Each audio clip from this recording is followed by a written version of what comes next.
Power is my inspiration, and I chose that for a variety of reasons. I hoped it would give me scope to change direction within the same theme.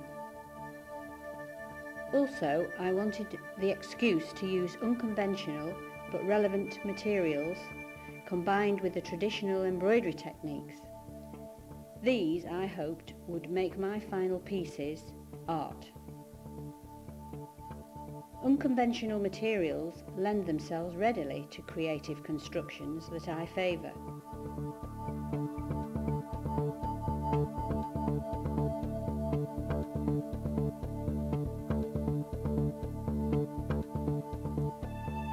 The challenge would be to choose the right embroidery technique to get the best out of the unusual medium.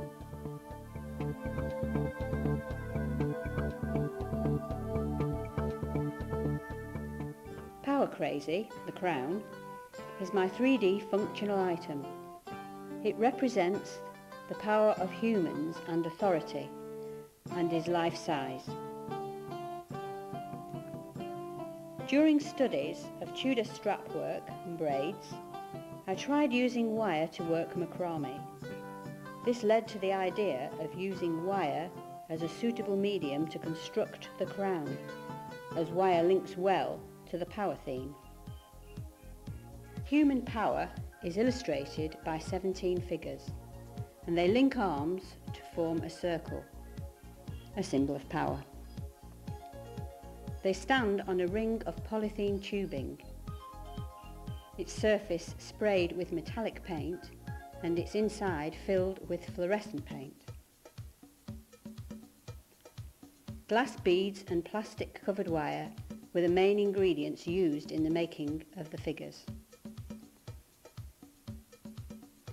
The crown sits on 2 cushions of transparent light-gathering plastic, stuffed with coils of coloured wire and fringed with multi-tassels made from electrical components.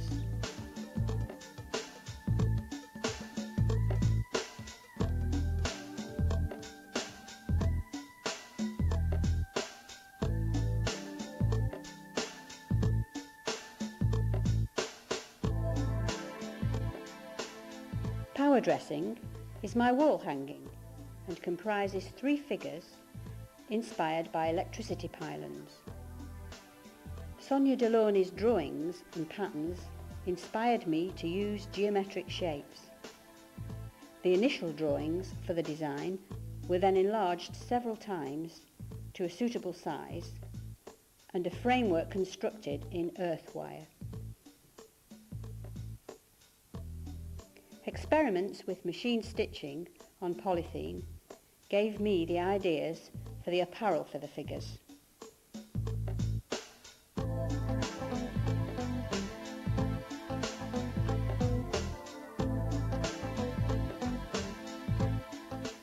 Electrical components, scrap metal food tubes and glass beads were used for details, such as the male figure's epaulette,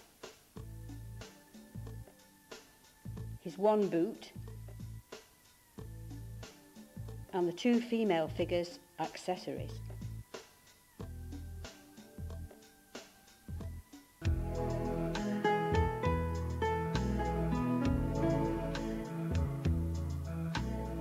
Pants to Versace is my metallic offering. The inspiration came from Versace's London exhibition, as many of his designs were glitzy and jewelled.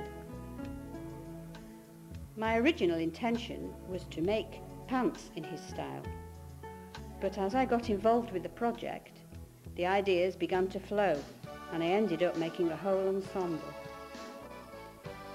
Gold plastic fabric was used for the pants and bodice, and this was machine stitched to reflect the grids, cogs and wheels of the machinery in a working mill. The fabric was then cut out and foiled in silver and red over the stitching. The garments were constructed and the bodice embellished with jewels made from wire and scrap metal food tubes.